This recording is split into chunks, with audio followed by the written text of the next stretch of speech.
Et bienvenue à tous sur l'Expert, votre émission quotidienne où ensemble on analyse les différentes rencontres, où je vous partage mes avis, mes conseils pour vous aider à faire vos pronostics. J'espère que vous avez la forme, j'espère que vous avez passé un bon week-end après une petite pause vidéo sur YouTube. On reprend les émissions aujourd'hui en ce lundi 13 février. Si vous êtes nouveau, n'hésitez pas à vous abonner à la chaîne YouTube, d'activer la cloche des notifications pour ne louper aucune des prochaines vidéos et de me suivre sur les différents réseaux sociaux. On a 11 matchs ce soir en NBA, donc j'espère que vous avez fait vos analyses pour pouvoir les comparer avec les miennes et que vous avez bossé tout simplement. Hier, on avait très peu de matchs. On a eu la courte victoire de Toronto face à Détroit et la victoire de Boston face à Memphis. C'était le Super Bowl, donc une soirée plutôt calme. Ce soir, c'est plutôt la folie. On a 11 matchs au programme. Donc on va pouvoir décortiquer la première rencontre, les amis, avec Atlanta qui se déplace à Charlotte. Atlanta qui part pour moi logiquement favori face à cette équipe des Hornets. C'est pas un déplacement qui va être simple pour les Hawks. On connaît le potentiel offensif notamment de Charlotte. Les soirs où ils sont dedans, ça peut battre n'importe qui. On connaît aussi l'irrégularité d'Atlanta. Et moi je serais pas étonné de les voir s'incliner à Charlotte. Cependant au niveau des projections, on est à 119 à 115 en faveur de Atlanta, donc une victoire de 4 points. Les bookmakers donnent une victoire de 5,5. Pour ma part, c'est pas intéressant, il n'y a pas de value dans cette rencontre. De plus, on a quelques joueurs incertains du côté des Hawks avec Bogdanovic et John Collins. Trae Young devrait être présent ce soir. Donc voilà, pour moi, rien à faire dans ce match-là, plutôt bien placé, mais attention à ce match piège des Hawks. Les Cavaliers de Cleveland qui reçoivent les Spurs qui sont beaucoup touchés par les absences dans cette rencontre. On a Bassett qui est questionable, Keldon Johnson, Sochan qui sont probables, ça c'est une bonne nouvelle. Trae Young, n'importe quoi. Trey Jones qui est forfait. Doug McDermott est incertain. Birch forfait, Langford et Vassell forfait. Donc on a quand même pas mal de monde absent. Après San Antonio, ça changera pas forcément sa philosophie de jeu, à savoir de jouer assez l'attaque. Du côté de Cleveland, on a tout le monde qui est là, hein. Je viens d'apprendre que Danny Green a signé chez nous, donc c'est plutôt cool. Un petit shooter en plus du côté de Cleveland. Après, moi ce que je pourrais vous conseiller dans cette rencontre, c'est un over. Over 223 points à 1,89,2. D'ailleurs, le marché est parti dessus sur ce over, parce que maintenant il vaut 1,84. Je suis pas ultra fan de ce over, dans le sens où Cleveland est une forte défense. Et alors ils ont du talent offensif, clairement, hein. Ils peuvent scorer s'ils ont envie, mais leur défense est quand même assez costaud. Je crois que c'est la meilleure de la NBA ou une des meilleures. Et les soirs où ils ont un peu décidé de défendre, ça peut devenir compliqué pour les adversaires de scorer, encore plus avec les potentielles absences du côté de San Antonio. Donc moi ce que je dirais, ce serait plutôt d'attendre finalement qui sera là, qui sera pas là du côté de San Antonio avant de voir et de partir sur un over. En tout cas le marché part sur ce cut, donc pourquoi pas, hein. Pourquoi pas, Cleveland qui part logiquement est largement favori. On a une projection victoire de 17 points, 122 à 105. Les bookmakers donnent un écart de 16 points ici. Donc il n'y a absolument rien à faire dans les handicaps. Ça me paraît très très bien placé. Cleveland devrait s'imposer assez nettement ce soir. Et en tout cas, les cotes ne valent pas le coup d'être jouées. Ici, on recherche les value bets. On n'est pas là à gambler et essayer de faire du 100% de réussite. On sait que c'est pas possible. Ça, c'est pour tous les nouveaux qui espèrent avoir la formule miracle et penser que le 100% de réussite existe dans les paris sportifs. Non, il faut chercher les cotes qui sont plutôt bien mal ajustées et plutôt intéressantes au niveau du ratio gain-risque. Je vous invite à suivre les différents podcasts des Dorado Show qui sont tous les jeudis à 20h sur Twitch. Vous pouvez retrouver ces podcasts sur Spotify et Apple Podcasts. Le lien est dans la description. On a déjà abordé ces sujets dans ces émissions. Donc, si vous êtes motivé, vous pouvez aller écouter cela. Donc voilà, pour moi, plus un over dans ce match-là, avant une victoire des deux équipes. Les Pacers qui reçoivent le Jazz d'Utah, le Jazz qui part légèrement favori selon les bookmakers avec un -1 du côté de l'équipe de Salt Lake City. Dans mes projections, j'ai une une victoire courte de 1 point d'Indiana. Alors je crois que le marché est parti sur, sur le Jazz parce que tout à l'heure c'était Indiana qui était léger favori. On va aller vérifier ça. Bon, c'est très très léger. Bon, vous voyez pas totalement la courbe sur l'écran, c'est pas grave. Moi, je la vois, c'est le plus important. Donc, je pense que, en tout cas, les gens sont partis légèrement sur le Jazz parce que on a Haliburton et il est où Miles Turner qui sont incertains les deux. Donc autant ça spécule une absence du côté d'Indiana et donc du coup c'est vrai que si Haliburton ou Miles Turner est pas là, je pense que j'inverserais mes projections. Et ce serait plus une victoire de 1 point du Jazz. Donc, bon, pour moi, il n'y a absolument rien à faire dans ce match-là. Un match qui peut partir dans tous les sens, qui devrait être sur un bon rythme offensif. Mais voilà, les cotes me semblent plutôt correctement bien placées pour ma part. N'hésitez pas d'ailleurs dans les commentaires à me faire part de ce que vous en pensez de chaque rencontre. C'est toujours intéressant de lire vos différentes analyses. Et merci à tous pour ceux qui partagent et qui like aussi en plus cette vidéo et ces émissions. Ça m'aide à faire connaître la chaîne à d'autres parieurs et pouvoir les aider. On a les Sixers qui reçoivent les Rockets. Les Sixers qui partent pour moi très nettement favoris avec une projection 120 à 106. Donc victoire de 14 points de Philly. Et les bookmakers nous donnent un handicap de moins 14, moins 13,5. Donc on est exactement OK sur les projections au niveau du handicap entre moi et le bookmaker Pinacle. Donc pas de value sur l'handicap, forcément, les Sixers partent logiquement favoris. Ne mettez pas les Sixers à 1,138 dans un combo recomposé. Ça sert à rien, la cote est trop faible. Déjà, s'il n'y a pas de value ici, à mon avis, ça m'étonne qu'il y ait de la value là. Donc voilà, ça serait juste prendre un bet F0, vous faire suer potentiellement pour pas grand chose et pour peu de gains. Donc faites attention à ça. Même les petites cotes peuvent être rentables, mais il faut que vous ayez des value bets. Si vous n'avez pas de value bet, vous allez droit au mur. Donc voilà, pour ce match-là, on a un cut qui est à 226. C'est exactement le total de points que j'ai. 120 plus 106 égale 226. Donc pour moi, il n'y a rien à faire dans cette rencontre, les amis. On va pas rester plus longtemps sur ce match-là. Les Nuggets qui se déplacent à Miami. Et cette rencontre, alors attention, j'ai mis aucun pronostic et aucun conseil sur ce match-là.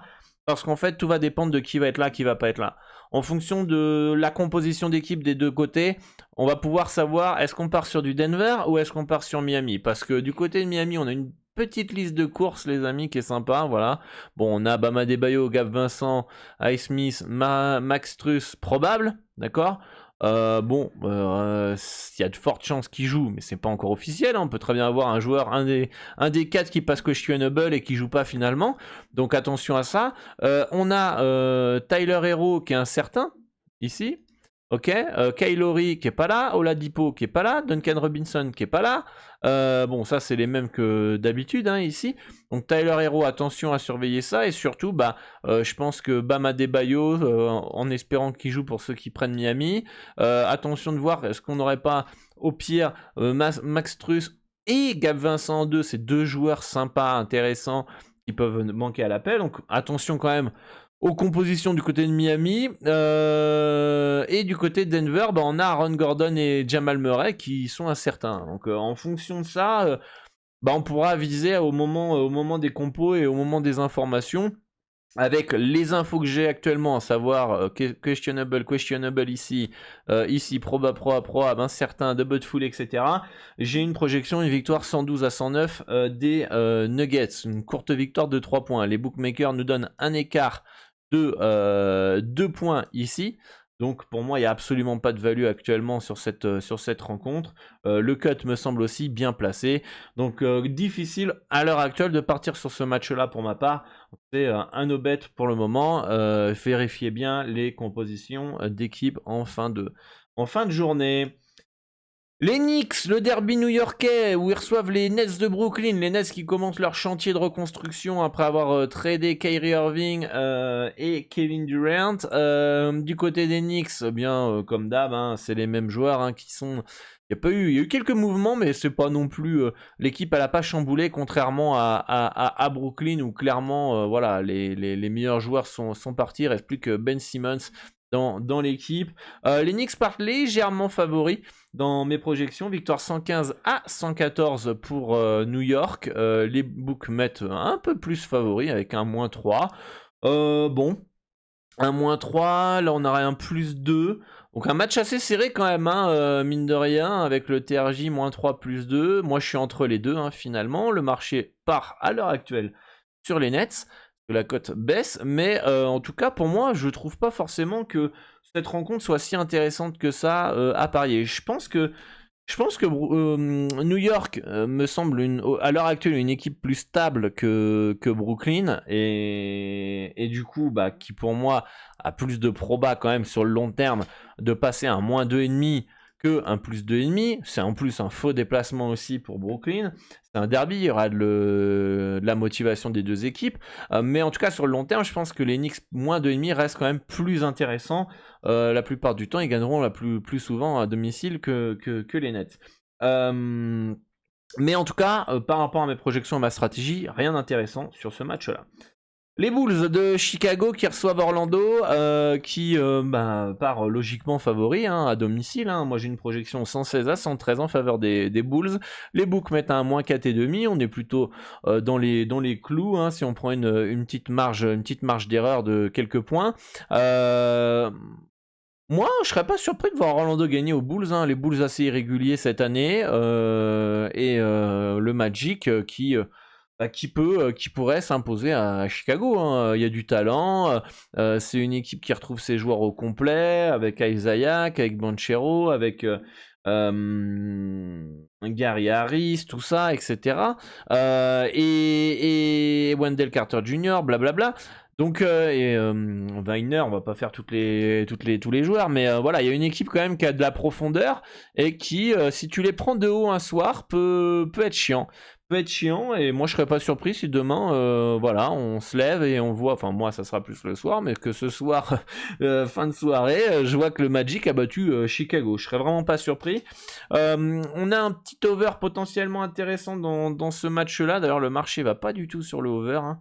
Un 225,5 qui a un 917 quand j'ai fait le slide, maintenant qui se retrouve à 2,01. Je suis pas ultra fan. Chicago en soi, ils ont les armes pour beaucoup scorer. Le problème, c'est le Magic, ça joue sur un tempo assez lent, je trouve. Et c'est ça qui est gênant sur le over. Et c'est peut-être pour ça que le marché part sur le under de 125. Mais en tout cas, si Chicago impose son tempo et que Orlando le suit, je pense que le over peut passer. Donc voilà pour ce match-là. Match suivant, c'est le Thunder de OKC qui reçoit les Pélicans et qui partent favoris, selon mes projections, 117-116, un très très léger favori. Les bookmakers donnent un âge de -2, donc sont aussi très légers favoris. Alors pourquoi ? Vous allez me dire, bah très simplement, hein, vous allez le voir à l'écran ici, hein, CJ McCollum incertain, Josh Richardson ne va pas jouer, et Zion Williamson toujours forfait du côté des Pélicans, et ok ici on a les mêmes qui ne jouent pas, on a Muscala qui est parti, et je sais plus qui... Il y a un autre joueur qui est parti pour Saric et Justin Jackson. Mais en tout cas, bon, pour moi, c'est un déplacement compliqué pour les Pels, hein, surtout si CJ McCollum ne joue pas, hein, puisque c'est un joueur, c'est le leader de cette équipe, mine de rien, celui qui a le plus d'expérience. C'est un déplacement piège et où OKC joue dur et ne lâche rien. Donc, vraiment pas ultra confiant si je partais sur les Pels à 2-17 sans CJ McCollum à OKC, hein, franchement. Donc, pour moi, c'est un no-bet, rien d'intéressant dans ce match-là. Match intéressant, là j'aime un peu plus le over dans ce match-là entre les Mavericks de Dallas et les Wolves de Minnesota. D'ailleurs le marché me donne plutôt raison, hein, puisque le 232,5 est 869 à présent. Pourquoi je partirais plus sur un over? Parce que c'est deux équipes qui aiment courir et qui jouent, hein. Dallas, ça bombarde. Les Wolves aussi, ça bombarde. Un peu peur que Minnesota, avec le départ d'Angelo Russell et l'arrivée de Mike Conley, le jeu soit un peu plus lent. Mais en tout cas, je pense qu'on pourrait avoir du point ce soir entre les deux équipes. Les Mavs partent logiquement favoris dans cette rencontre. J'ai une projection victoire 119-112 de Dallas, donc de 7 points face à Minnesota. Les bookmakers donnent un écart de moins 7,5. Donc pas de value pour moi dans ce match-là. Ça va être intéressant de voir au fur et à mesure comment Kyrie Irving va s'intégrer avec Luka Doncic. En tout cas, ça va être intéressant de voir tout ça. Pour moi, pas de value donc dans ces handicaps. C'est vrai qu'à première vue, le plus 7,5 pourrait être intéressant du côté de Minnesota, puisqu'il y a quand même le talent pour rester dans le handicap de plus 7,5 le soir où ils sont dans un bon jour. Hein. Mais bon, on a Kyle Anderson et Rudy Gobert surtout qui sont incertains dans ce match-là. Ce serait mieux qu'ils soient là pour passer le plus 7,5. Mais c'est vrai que je pense que sur le long terme, le plus 7,5 est bien plus intéressant que le moins 7,5. Mes projections, disent un F0, hein. Un F0 dans ce match-là.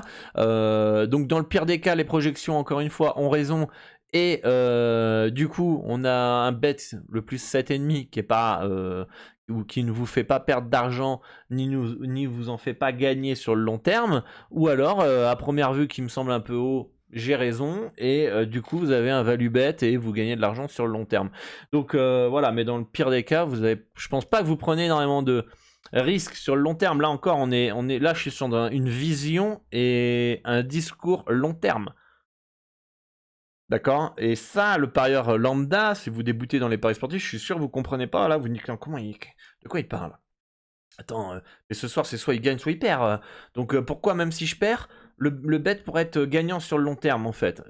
Ça, formez-vous, prenez le temps de suivre un petit peu ce que je fais, écoutez les podcasts, suivez les vidéos gratuites que je peux proposer, rejoignez le Discord, échangez, voilà, formez-vous, soyez curieux pour comprendre pourquoi le plus 7,5 pourrait être intéressant sur le long terme, même si vous le perdez ce soir et qu'on n'est pas résultat orienté, on n'est pas sur du court terme, à savoir, ok, j'ai gagné, donc c'est un bon bet, et j'ai perdu, c'est un mauvais bet, d'accord? Donc, pour moi, plus 7,5, plutôt intéressant cette nuit à première vue. Mes projections disent non, mais en tout cas, on va pas sur Dallas moins 7,5 au niveau des projections, quoi. C'est ça le truc. Donc voilà, over 232,5 et pourquoi pas le plus 7,5 dans ce match-là aussi.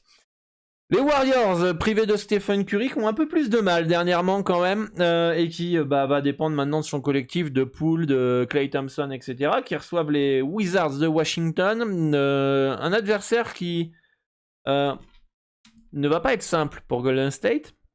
Washington a souvent, je trouve en tout cas, c'est une impression que j'ai par le passé, plutôt bien réussi à Golden State. C'est une équipe qui a l'air de jouer sans complexe du côté de Washington, portée par Bill, Kyle Kuzma, qui on a d'autres, Porzingis, etc. Et moi, je serais vraiment pas surpris que les Wizards aillent s'imposer. Alors, c'est de très peu dans mes projections, hein, 118-117 pour Washington, mais je serais vraiment pas surpris de voir Washington gagner face à cette équipe de Warriors très décevante cette année et qui dépend beaucoup de Stephen Curry. Donc, pourquoi pas aller chercher du coup un sec à 2,32, hein. Du coup, moi, je vous ai mis un moins à 2,33, mais je sais même pas pourquoi j'ai mis un moins 1 à 2,33 quand voilà, on a un moins à 2,33, un sec à 2,32. Bon, pour un centime, je vais chercher le 2,32. Voilà, avec un petit coup de poker ce soir pour les Wizards. Je pense qu'ils ont clairement le talent, hein, pour gagner. Il suffit que Poole ce soir soit un peu trop individualiste ou que Klay soit pas vraiment dans un bon soir. J'ai envie de vous dire, Washington a toutes ses chances, hein, très clairement. Hein. Donc, pour moi, petite piécette sur les Wizards dans cette rencontre pourrait être intéressant.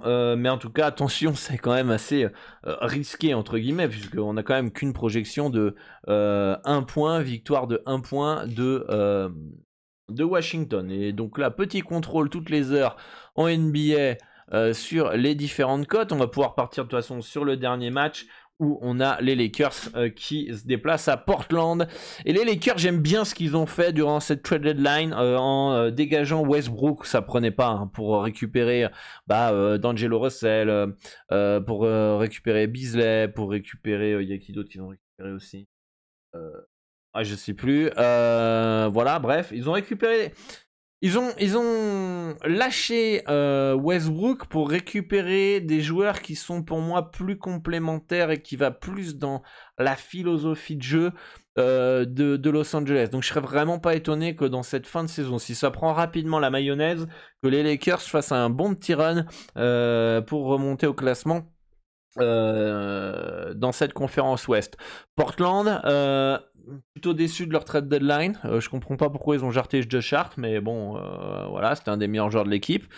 Mais en tout cas, c'est une équipe qui, je trouve, sur le papier, peut largement faire mieux que ce qu'elle a montré jusqu'à aujourd'hui, sauf qu'elle dépend beaucoup trop de Damian Lillard, et ça, c'est un peu problématique. Faudrait un peu défendre aussi un peu plus. Tu peux pas non plus te reposer uniquement sur ton adresse. Du côté de Portland, on a quand même l'incertitude autour de Jeremy Grant ce soir. Kevin Knox aussi, la nouvelle recrue. Et Nurkic qui est forfait. Donc si Grant est pas là, ça peut être une absence vraiment de taille. On pourrait avoir un Damian Lillard un peu trop seul. Il faudrait que Simmons épaule bien le meneur de jeu de Portland pour pouvoir espérer quelque chose face à ces Lakers. Après, attention, les Lakers, on a LeBron James qui est incertain. Bon, il a été mis au repos la dernière fois, il n'a pas joué. Est-ce que ce soir il va bien jouer? Je pense que oui, c'est pas très très grave ce qu'il a comme blessure. Donc voilà, mais en tout cas, pour moi, les Lakers partent léger favoris à Portland, un 119 à 118. Je crois d'ailleurs que les cotes sont autour de cela. Hein. Je crois peut-être que c'est léger favori Portland et avec une marge d'erreur. Eh bien, la value, elle est pas monstrueuse. Donc voilà, pour moi, les Lakers peuvent aller faire un coup là-bas, mais je crois pas que la cote soit intéressante. Bon, de toute façon, les cotes reviennent pas. Donc voilà, dites-moi en commentaire ce qui vous intéresse pour cette nuit, les amis. N'hésitez pas à rejoindre le Discord aussi pour échanger avec l'ensemble de la communauté et moi-même. Et on pourra progresser ensemble, avancer ensemble. Vous serez pas seul dans votre coin. Le lien du Discord est dans la description. Voilà, on a léger favori les Blazers. Un match 50-50. Bon, c'est un peu ce que j'ai. Donc n'hésitez pas à rejoindre le Discord si vous voulez échanger avec l'ensemble de la communauté et moi-même.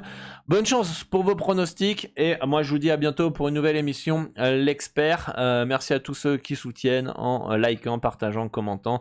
Et abonnez-vous si vous ne l'avez toujours pas fait, parce que la moitié des gens qui regardent cette vidéo, qui regardent cette émission tous les jours ne sont pas abonnés à la chaîne YouTube. Quel scandale, hein. Et moi, je vous dis à bientôt pour une nouvelle émission. Ciao, ciao.